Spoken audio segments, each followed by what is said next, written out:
Meus prezados irmãos, graça e paz do Senhor, estamos na nossa terceira aula é, sobre plantação de igrejas. Nós hoje vamos começar a falar sobre os métodos de plantação de igreja. Há pelo menos três básicos, eu vou falar hoje de um e as próximas aulas também estaremos falando. Muito bem, quando nós falamos de métodos de plantação de igreja, observem bem que nós estamos prioritariamente enfatizando a plantação de igrejas no campo missionário. Eu sou sincero em dizer que eu não vejo a necessidade de nós querermos plantar uma igreja aqui na Ilha do Governador. Seria perda de tempo. Estamos falando em lugares pioneiros, lugares não evangelizados, tanto aqui no nosso Rio de Janeiro, quanto no Brasil, quanto no mundo. Então, vamos ver alguns desses métodos. Para falar sobre como plantar ou iniciar novas igrejas, é necessário ter uma compreensão clara do que é uma igreja em sua forma essencial. Nós já vimos o que é uma igreja. Certamente, muitos de vocês já estudaram eclesiologia. Vocês sabem que é uma a vida da igreja, como é todo o processo, como é que todas as ordens, etc. Mas para quem vai plantar uma igreja, ela tem que ter a compreensão claríssima do que realmente é uma igreja. Aí veio uma pergunta: como você definiria uma igreja? Qual a definição que você tem? O que você pensa que é uma igreja? Bem, uma igreja local é um grupo de crentes batizados, unidos pelo Espírito Santo, em comunidade para fins de adoração, comunhão, testemunho e ministério. Isso aqui é um resumo. A igreja local, ela tem que fazer estas coisas. É um grupo de crentes batizados, unidos pelo mesmo Espírito, em comunidade. Nós precisamos ter esse sentido de unidade, de comunhão, para realmente darmos ao Senhor uma adoração em espírito e em verdade, para realmente viver uma vida de comunhão, porque desta forma nós estaremos dando testemunho de Jesus. Outra coisa importante: ensino e ministério. Então, estas coisas fazem parte da igreja local. Agora, eu abro aqui um pequeno parênteses. Eu jamais fiz isto e faria. Por exemplo, nós começamos uma igreja e a pessoa ainda não é batizada, mas ela já está fazendo parte dos cânticos, está tomando conta da porta. Não, a pessoa ela tem que estar em plena comunhão com a igreja. Porque aquela mesma pessoa que ainda não tem um compromisso formal, declarado, ela pode simplesmente amanhã não querer mais fazer parte da igreja. Mas quando a pessoa é realmente membro, então, para mim, repito, igreja local é um grupo de crentes batizados. E vem, etc, etc, etc. Aqui vemos aqui alguns tipos de igrejas. Eu quero ver se em uma das aulas eu coloco para vocês uma das igrejas que mais me impactou, que foi uma igreja no Peru. Não foi a que eu pastoreei, claro, foi uma igreja que nós conhecemos há 6 anos atrás. Então, aqui há vários modelos de igreja.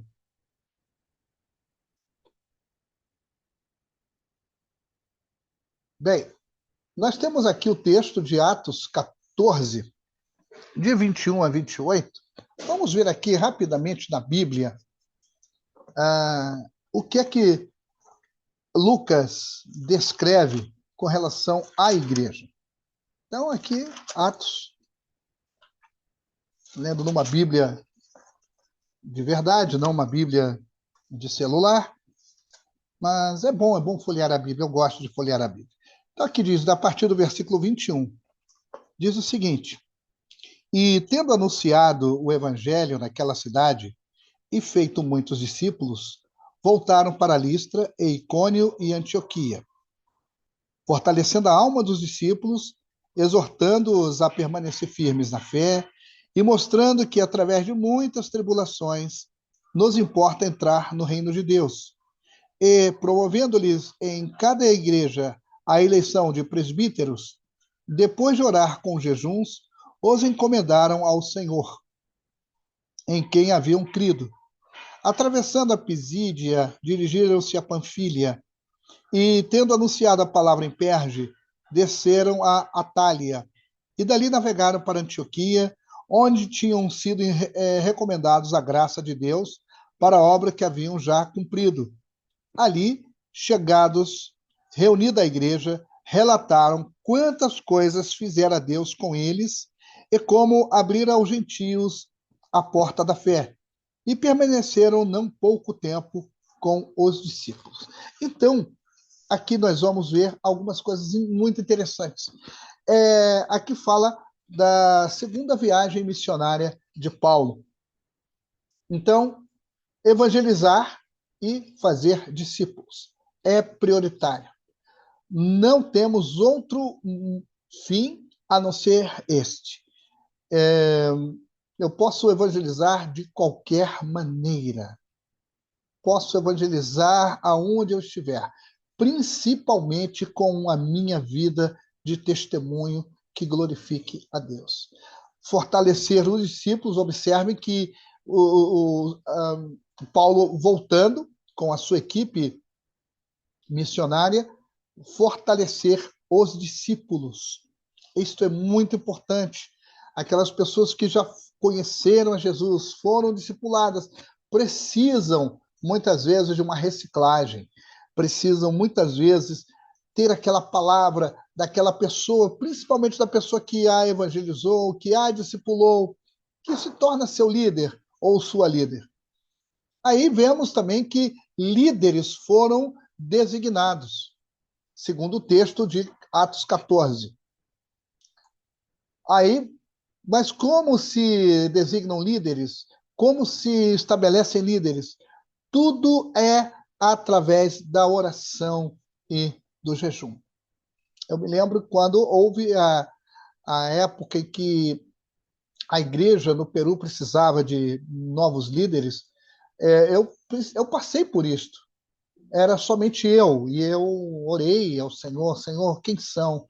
Se tu aprovas. E foi através de oração, através de jejum, e aqueles líderes foram ordenados, conforme diz a palavra, com imposição de mãos, e eles, até hoje, alguns deles servindo ao Senhor. Encomendá-los ao Senhor é entregar, é apresentá-los ao Senhor. Isto é bíblico, e eu gosto muito quando a nossa igreja faz isto.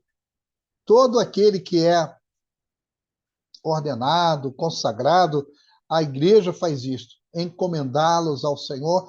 E outra coisa muito importante que nós vimos aqui no trecho, no trecho de 14 a 21 do capítulo 14 de Atos, eles voltaram e relataram, contando o que o Senhor havia feito naquele período de viagem.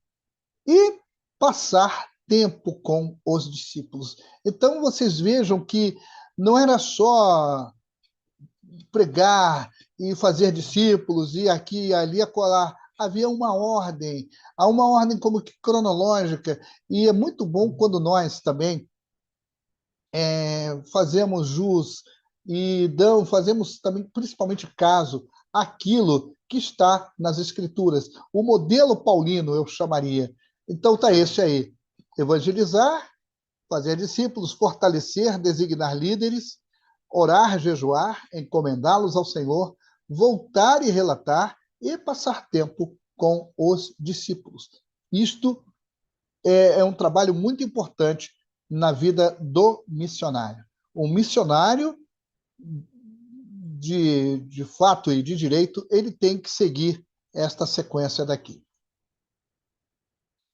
A plantação de igrejas. Bem, aqui vemos vários modelos de igrejas. Tudo isso são igrejas em alguns países do mundo. Vamos lá. Muito bem. Número 1, desenvolver uma ampla cobertura de oração. Não se começa nada sem orar. É tempo de oração. Você sai, você é enviado e tem que ter um grupo que segura as cordas, não somente financeiras, mas espirituais. Tem que haver uma ampla cobertura de oração.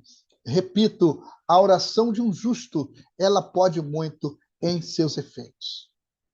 E dentro dessa cobertura de oração, quando vai se começar uma obra, caminhadas de oração. Eu estava me lembrando, enquanto eu preparava este estudo, de uma experiência que eu tive em Israel.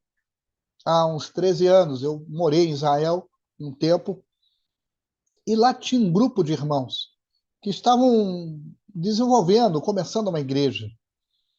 E eu lembro-me que o Senhor colocou no nosso coração fazer caminhadas de oração. Pegamos o grupo, não era um grupo grande, de irmãos, e saímos caminhando pela cidade em oração. Não falamos nada para ninguém, caminhávamos, atravessávamos as ruas em oração.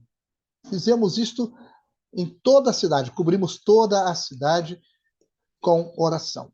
E eu me lembro que na semana seguinte, o Senhor nos deu assim uma ousadia tão grande que nós saímos agora para falar de Jesus. E para nossa surpresa, as pessoas, nós víamos as pessoas sedentas de Jesus. Falávamos abertamente de Jesus. Eu estou me referindo a um contexto bastante difícil entre judeus. É muitíssimo difícil. Mas graças à oração, e um exemplo está aí, caminhadas de oração, nós tivemos êxito para a glória do Senhor. Eventos especiais de oração. Quando você está começando a igreja, você pode estar ali com os discípulos, com aqueles que estão ao seu lado para dar início a uma nova igreja. Pode fazer algum evento especial de oração. Existem vários eventos de oração. Materiais para fortalecer a oração.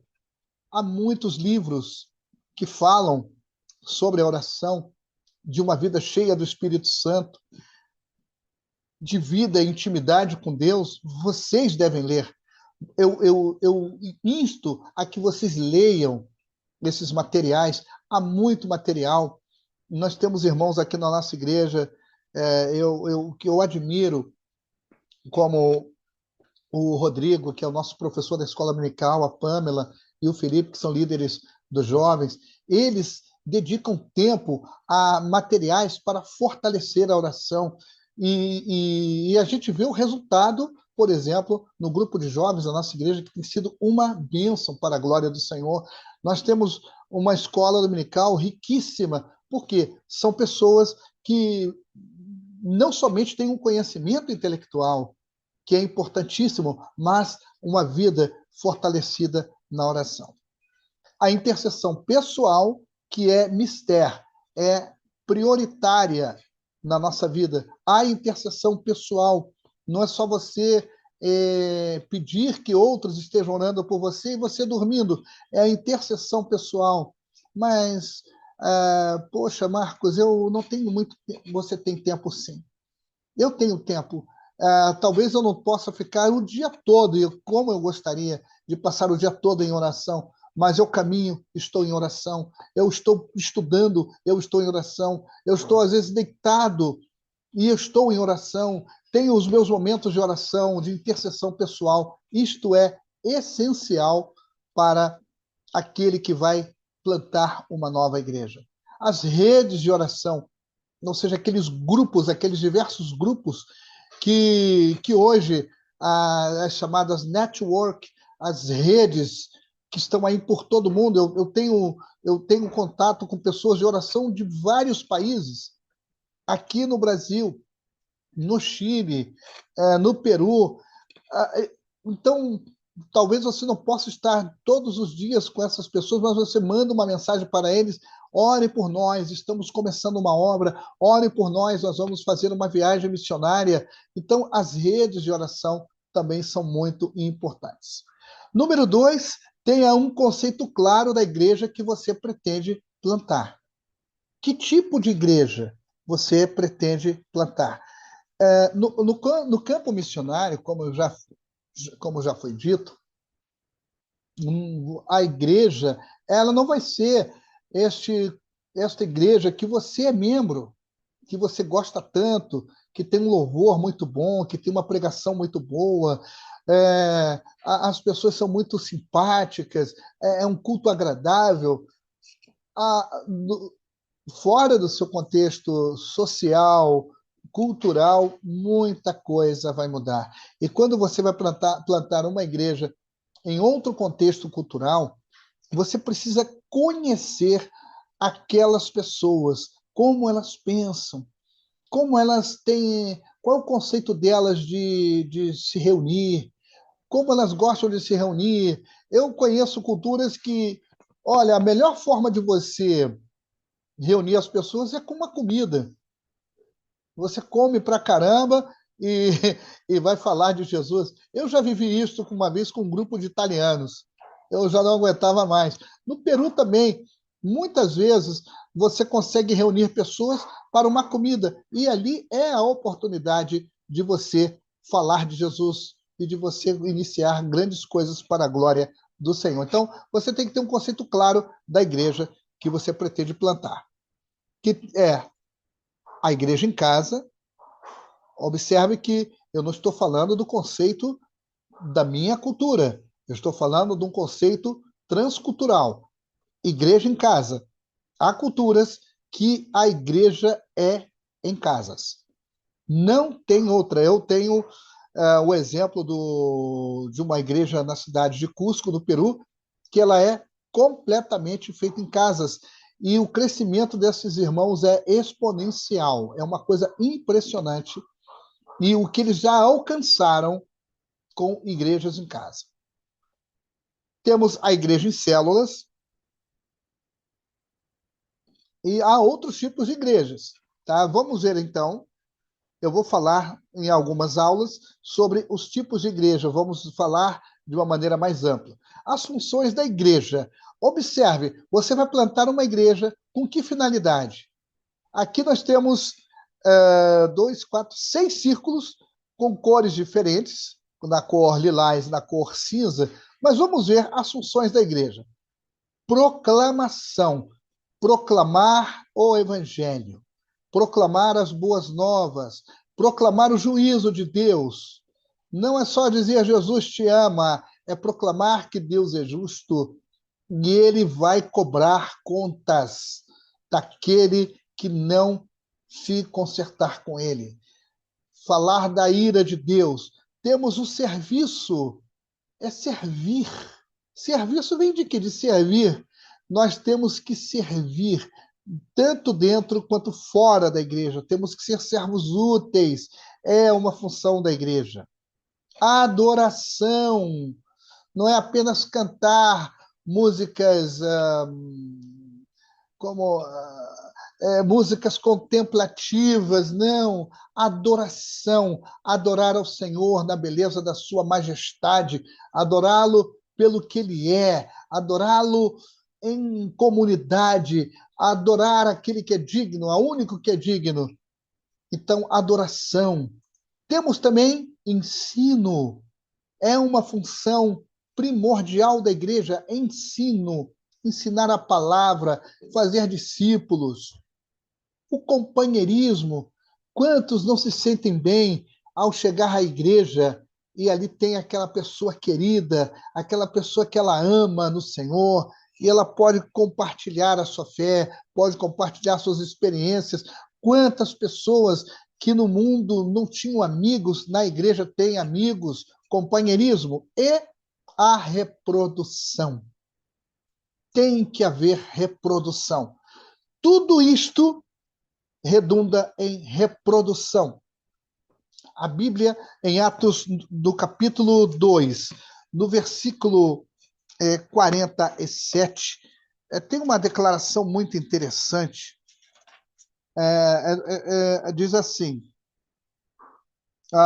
que, vamos ver a partir do versículo 46, diz: diariamente perseveravam unânimes no templo, partiam o pão de casa em casa e tomavam as suas refeições com alegria e singeleza de coração, louvando a Deus e contando com a simpatia de todo o povo. Observem bem, enquanto isso, ou seja, enquanto eles viviam uma vida de comunhão, de proclamação, de companheirismo, de serviço, diz no versículo final, na parte final do 47, enquanto isso, acrescentava-lhes o Senhor, dia a dia, os que iam sendo salvos. Não era de vez em quando, porque eles estavam fazendo exatamente a reprodução.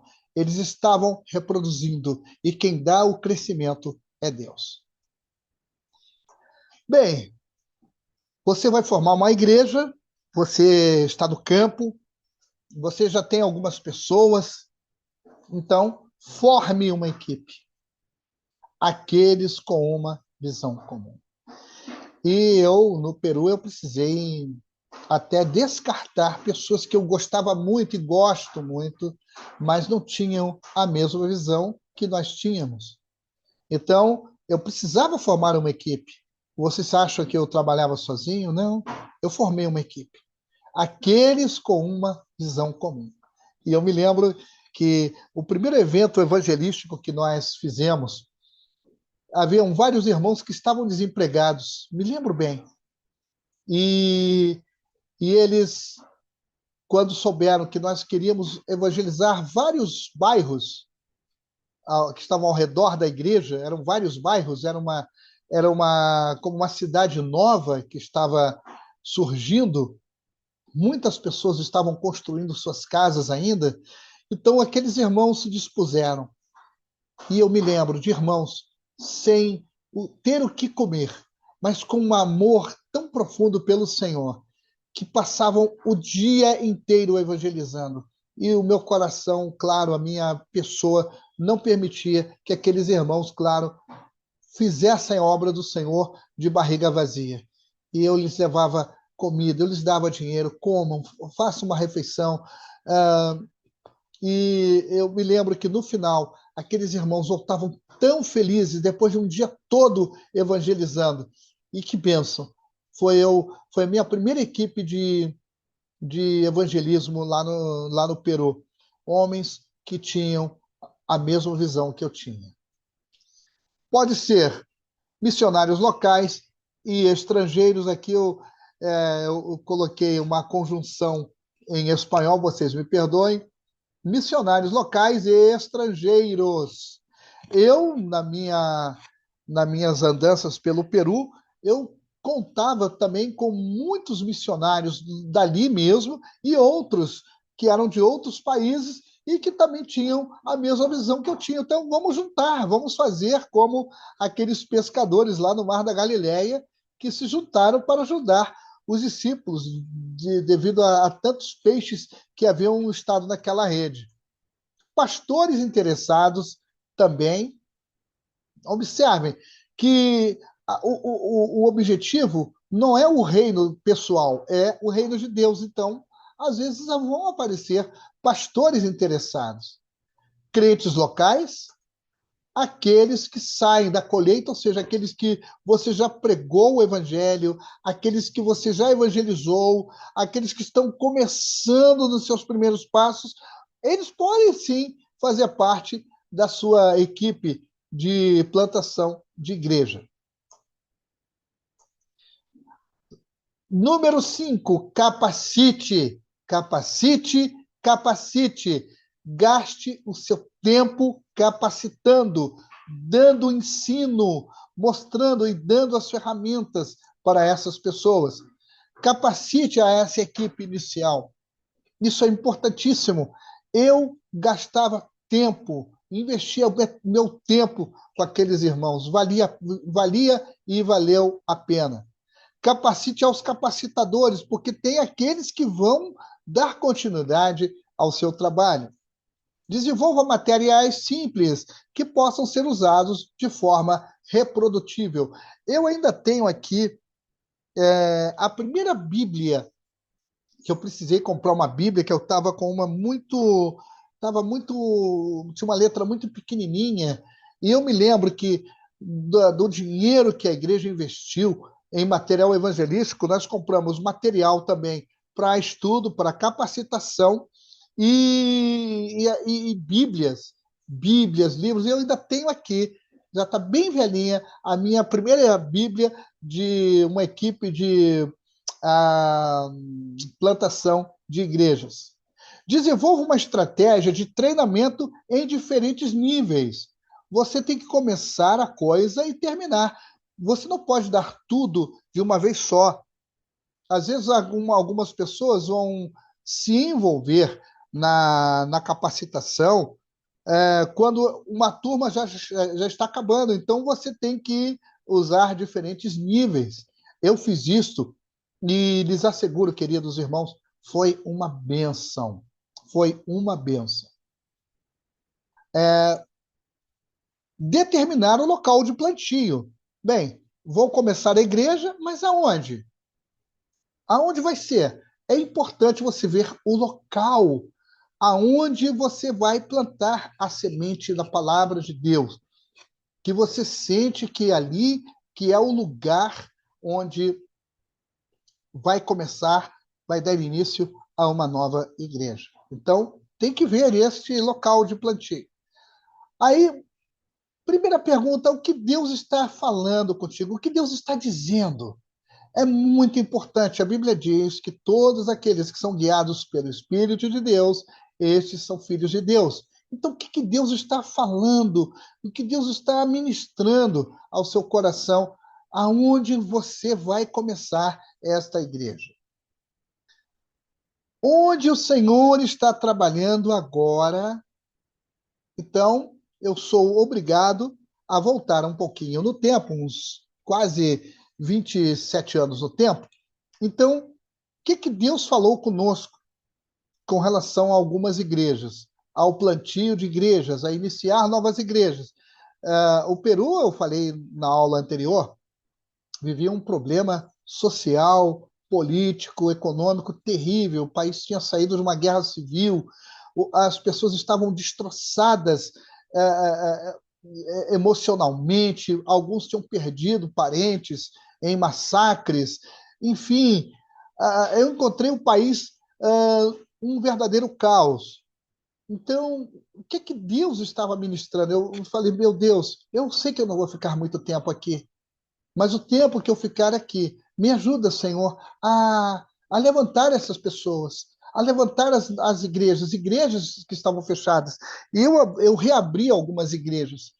Como? Eu peguei as chaves, as denominações lá tinham medo de abrir, com medo de terroristas, e eu ousadamente as abri. Eu não fiz a coisa de mim mesmo, não foi meu impulso, foi o que o Senhor estava me falando. Então, o que o Senhor está dizendo? Onde o Senhor está trabalhando agora? Deus estava fazendo uma obra maravilhosa na igreja, aquelas pessoas estavam com ardor evangelístico e missionário, então eu disse, bem, eu vou usar essas pessoas e eu te peço, Senhor, que tu as use. Quais são os lugares com maior resposta? Ou seja, você tem uma visão de um plantio de igreja. Veja o que Deus está falando, onde o Senhor está trabalhando e quais são os lugares com maior resposta. Eu, a princípio, eu pensava na minha humanidade que o melhor lugar para eu trabalhar era lá na Cordilheira dos Andes, numa igreja muito boa, que me dava muito subsídio, me dava muitas condições.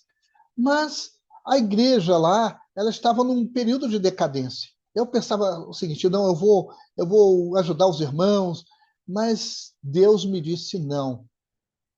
Não era o lugar com maior resposta. Eu tive que entender e tive que ser sensível à voz de Deus e submisso à voz de Deus com relação ao melhor lugar para trabalhar. E Deus me mostrou claramente aonde era esse lugar. Então, isso é muito importante. Comece o primeiro grupo. Então, o que eu fiz? Na igreja, na cidade de Táquina, eu vou, então, formar obreiros, capacitá-los. Então, eu comecei o primeiro grupo. Começamos e foi uma bênção. Foi uma bênção. Comece o primeiro grupo, capacite-os, ensine. Então, o que aconteceu? Uma irmã, eu me lembro bem dessa irmã, uma viúva, que tinha 2 filhos que estavam presos, eram inocentes, mas estavam presos, um inclusive acusado de assassinato e o outro de violação de menor. Essa irmã, ela começou um trabalho na casa dela, num bairro, num bairro que estava começando. Então, na casa de um crente que mora na área da plantação. Ali foi o lugar que o Senhor falou conosco, na plantação de novas igrejas. Na casa de uma pessoa de paz, ou seja, de bom testemunho. Esta irmã, além de morar na área que o Senhor nos tinha dado a direção, era uma pessoa com excelente testemunho. Nunca comece algo em casas onde nem todos são crentes. Eu já vivi isto. Era um inferno. Não era uma igreja. Aquilo era mais uma sucursal do inferno do que uma igreja, porque a irmã queria e o irmão não queria. A irmã queria e os filhos não queriam. Era horrível. Isso aqui no Brasil. Bem, na casa de uma pessoa de paz, que tenha bom testemunho. Eu já vi pessoas querendo começar igrejas em casas de pessoas que tinham uma vida moral comprometida e não deu certo. Então, comece o primeiro grupo na casa de um crente que mora na área da plantação, na casa de uma pessoa de paz, seja com bom testemunho, na casa de uma pessoa alcançada em uma atividade evangelística. Isto pode acontecer. Eu já vi pessoas que conheceram a Jesus e ficaram tão envolvidas pela graça de Deus, pela vida com Deus, que elas decidiram abrir suas portas para que ali fosse iniciada uma nova igreja. Eu conheci uma pessoa que ela começou assim, ela se converteu, eu disse, meu Deus, essa pessoa ela vai se arrepender, os filhos vai ser um mau problema com os filhos. A pessoa se converteu, a família se converteu e eles doaram a casa para a igreja. E disseram, não, vamos no cartório agora, vamos.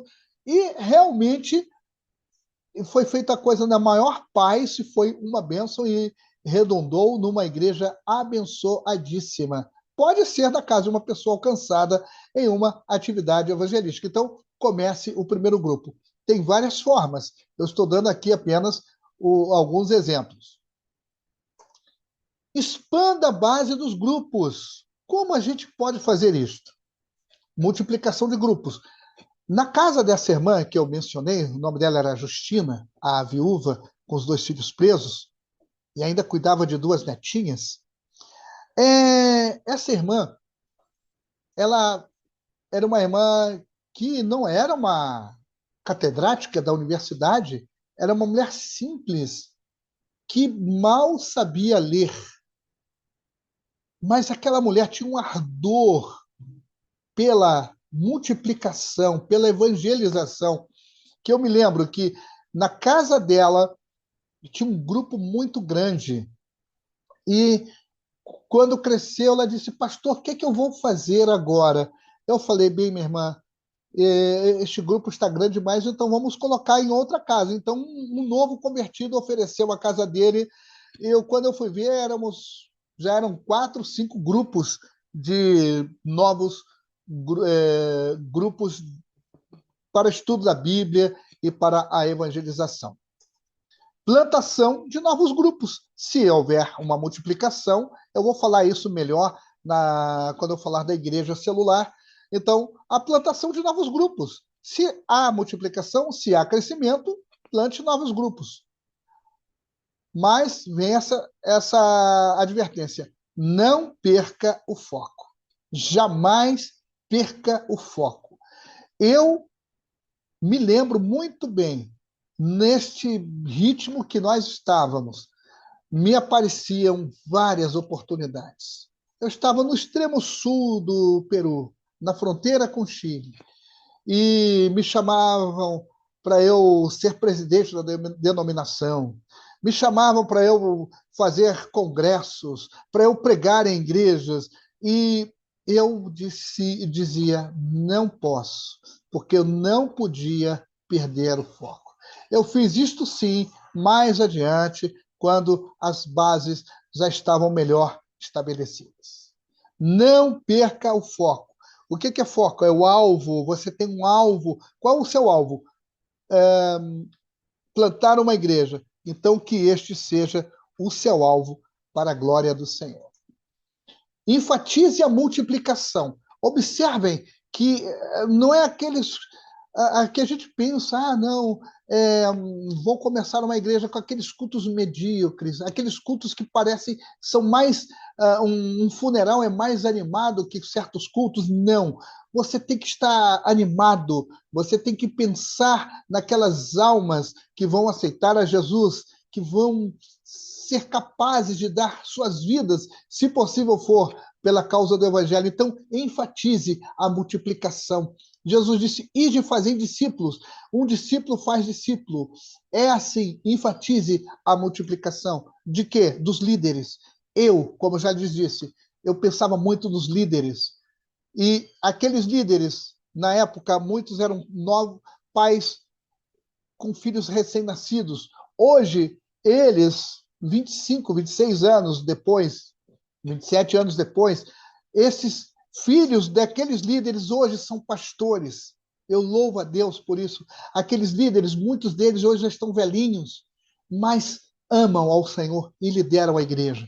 Então, enfatize a multiplicação dos líderes, dos grupos, igrejas em casas ou igrejas em células.